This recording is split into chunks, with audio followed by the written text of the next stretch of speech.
Upgrading your road bike is brilliant fun, whether you want to go further, faster, or do both in more comfort. But if you fancy splashing some cash, then we'd avoid these upgrades because they will barely make you ride any faster and they cost loads too. I'll start with the biggest mistake to avoid. Flagship carbon frames and top-end group sets.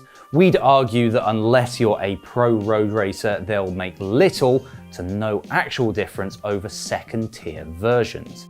The issue really isn't the tiny performance benefit that they provide, it's the huge hike up in price that you pay to get it.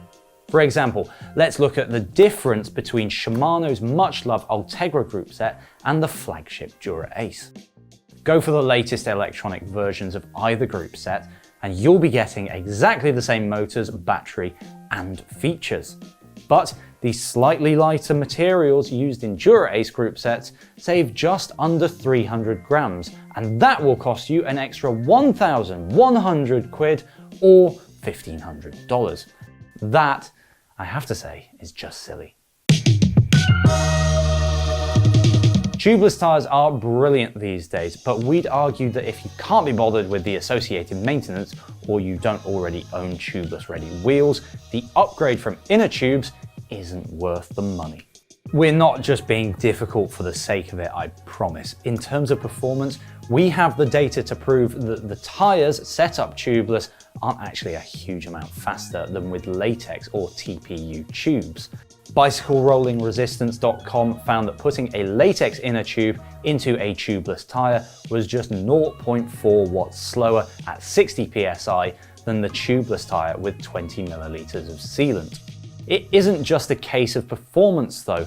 Tubeless systems also require different amounts of maintenance depending on the conditions that you ride in and your setup. If you live somewhere hot, for example, or you commute on debris-strewn city streets, you might find that you need to top up your sealant quite frequently. To go tubeless, you'll also need specific wheels which will set you back hundreds, if not thousands, should you need to upgrade. If you're not a fan of bike maintenance, then you could just be buying into work that you don't want to do. On the other hand, if you already have tubeless ready wheels, then an upgrade that can help reduce punctures could be an economical one for you. We'll let you decide. So you've got the bike of your dreams and it is working beautifully. But after a year or two, the upgrade itch comes and it's a scratching and you get tempted by fancy looking carbon bars. Proceed with caution here because they might cost you a lot and they might not actually do much. Carbon bars are often purchased for one of three reasons. Firstly, they can be a little bit lighter. Secondly, there are often some comfort gains associated with carbon from a reduction in road buzz reaching your hands. That is quite nice. And thirdly, carbon's ability to be molded into funny shapes allows the manufacturers to make them aero. Heed our advice though, the gains may be small. Even the best carbon handlebars will likely only save you a few precious grams or watts, but the cost difference compared to alloy bars can be substantial. And then should you have an oopsie and drop or crash your bike, many brands will advise that you replace that lovely carbon bar just in case it has been damaged. We are absolute suckers for expensive lightweight and aero upgrades here at BikeRadar, myself especially. So we often have to remind ourselves of the cost to benefit ratio that top-end kit can come with. Spending huge amounts of money on something like aerodynamically optimized oversized pulley wheel systems or some super expensive socks certainly isn't the best way to get faster average speeds. As with tubeless tyres, we have data to back this up. We headed to the Silverstone Sports Engineering Hub to measure the cost per watt of several popular aero upgrades.